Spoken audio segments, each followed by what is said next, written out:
freezing waters where the exclamation mark shriveled up and totally disappeared. Who knew that wheeling out old Barbara Bush would not be an effective campaign strategy?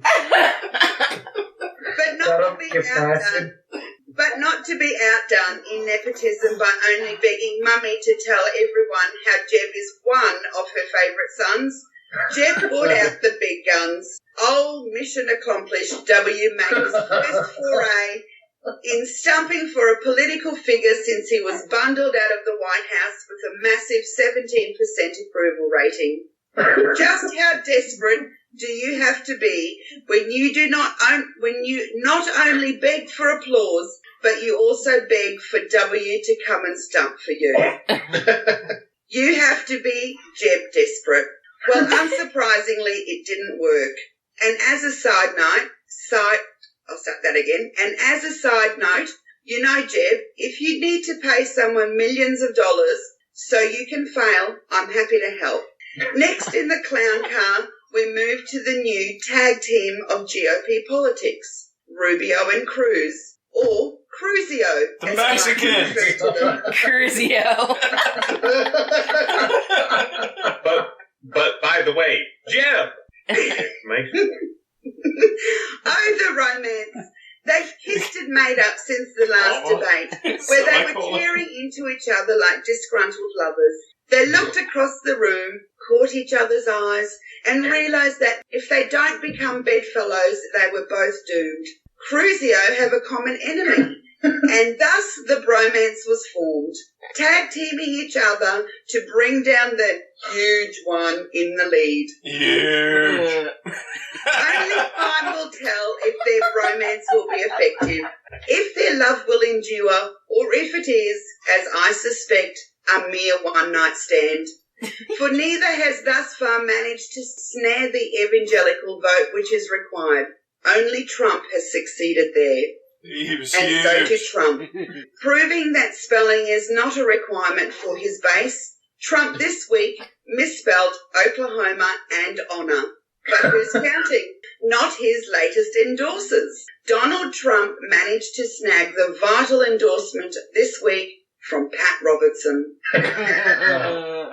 Oh, man. Old Patty McGelman nuts. has come swinging out this week.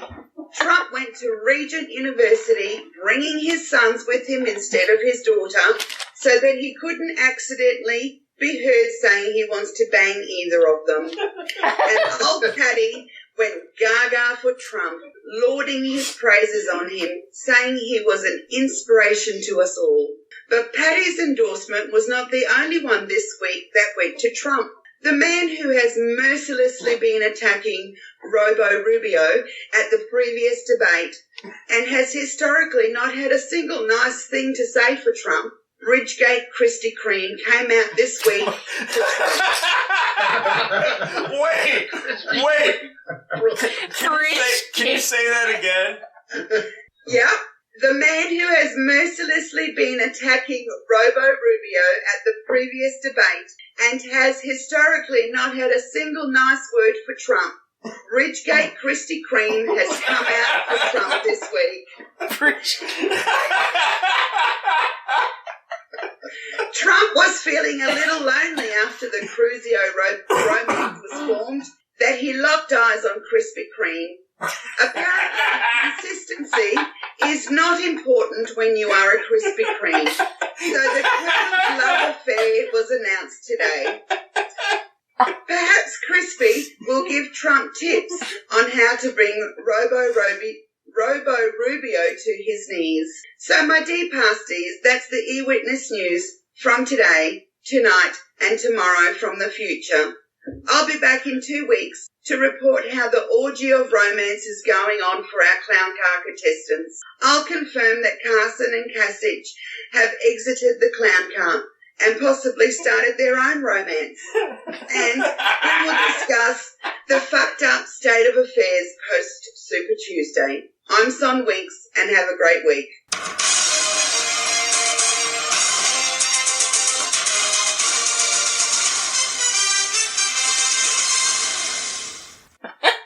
Man, I was in the pictures. I want to see that happen. Son, you keep getting better and better. Seriously, you should be writing for. I want her to say the thing again. Dude, like Son had sent that to me earlier, and I was just like, I was gonna read some of it to Chris, but I was like, no, he's gotta be surprised, because this is fucking hilarious. Brilliant. It was really hard to do the news this week. After the Snacktivist, that was the peak, you see. It was easy to get material. I had to dig deep this week. Oh, yeah. You know you gotta go I'm big and long and black. Chris do his paper or whatever the hell thing that he's doing there. I actually want a cigarette now because it was that satisfying.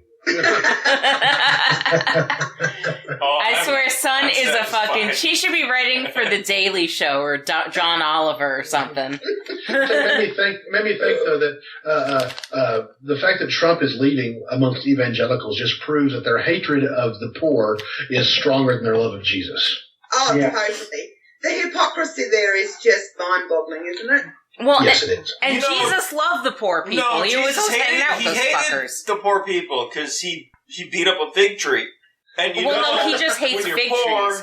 When you're poor, you can only get your fucking food on a tree. But the tree wasn't producing food, so, you know, I have to be honest, as somebody who's actually read the entire fucking Bible, the one thing that the Bible has right is from Old Testament to New is treat the poor well. Be kind to the poor. It's all over it. It's one of the few good things in there. It's true. And fucking Christians don't even pay attention to that at all. Stephen, are slaves poor? True. Slaves. Slavery was a good thing, yeah. Wait, you were... Yeah, that sort of undermines that, doesn't it? But yeah, completely, because slaves would be the poorest. Right. Chris and I would be half slaves. We wouldn't even be here. Like, half of us would be here. Chris is your slave. You know? No, actually, you know, because the slave owners were fucking their slaves, so, you know, we would be there, but we would probably just try and pass and run away. I'd probably burned as a witch. Sometimes there's a man. I won't say hero. Well, I won't say man either. More like a sarcastic 2-inch tall Lego minifigure bent on world domination. I'm talking about Lego Darwin. Hello, everyone, and thank you for joining me on this totally groovy day. Deadhead Animation presents the internet's #1 most trusted anthropomorphic plastic toy. I mean, some guy wrote that in a forum on the internet, so it must be true, right? Lego Darwin as Lego Darwin in Lego Darwin. They care nothing about the dangerous health effects on people living near these towers of doom. Bringing you everything you need to know about the news, politics, and the world today, all while sporting one of the damn finest beards I've ever seen. All I have to do is plug in this cable and we can send Marty back to the future. Oh. Deadhead Animation presents Lego Darwin. New episodes every week right here on Deadhead Animation. Taking the piss out of everything. So, Stephen? Yeah? Yeah, if you want to give us the history behind... Which was behind me and Cash and the podcast? Cash, okay. You behind AOA. Mm-hmm. Yeah.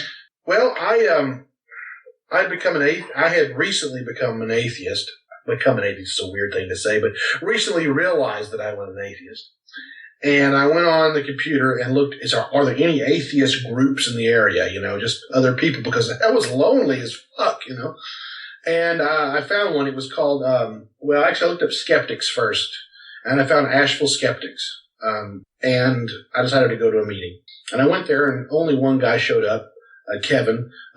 We call him Pope Kevin on the show. Great guy. Hi, Pope Kevin. Yeah. And then I decided to continue to come, and the next time, the Cash shows up at one of the meetings. And he's pretty awesome, and get to know each other. And he's talking about doing a podcast. And some of my friends are like, I don't know, you know, he's probably being too ambitious. I don't know. You know, people sort of poop on an idea before it's even, you know. And Cash is like, well, you live fairly near me. I'm like, yeah, it's about 5 minutes away. He's like, well, why don't you come over and be on the podcast sometime? I'm like, okay, cool. So he starts it up and invites me to come in and do a Snake Oil Woo Woo segment. So I study up on something and I go over there and do it and sort of hang around, and it just sort of snowballed from there. Like I was just going to be a regular guest, and then I became sort of the co-host and sort of inherited the show at this point. So basically, Cash gave you a snowball? yeah, exactly. Roll down the hill and exactly.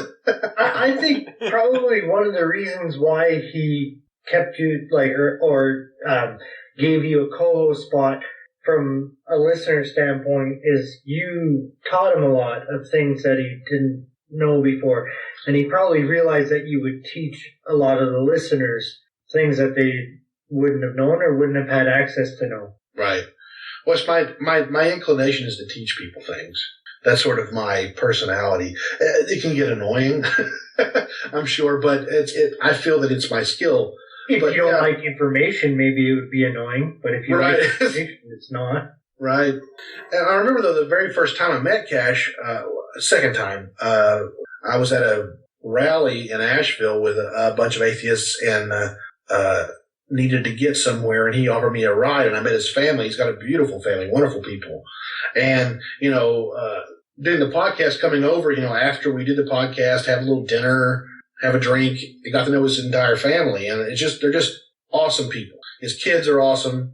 Some of them are his children, some of them are adopted. They're all great. They're all great kids. But, and then of course he had to move and I had to move, and our friendship now is a little more distant, a little less frequent, but it's as simple as that. I started out as a regular guest because I had a background in science, just to do some, my initial persona, Professor Stephen, the idea was like Professor Stephen, with a top hat and the cravat selling snake oil. Because of the way that you dress? Well, yeah, I do dress like that, yes. But, I thought about playing a character on the show. Jess is the best in the world. Thank you. But I ended up not doing it that way. I ended up doing it sort of straight and really sort of trying to be honest about it. Mm-hmm. And so, it just it snowballed from there. It started out with just coming on every so often, and then all of a sudden I'm going to his house every day, every week to do the show. But it was this podcast itself exists because of that podcast. so many of them, so many podcasts can say that. Yeah. I'm sorry, my wife is petting me right now. That marriage over there, there's so many things that you can attribute to that podcast.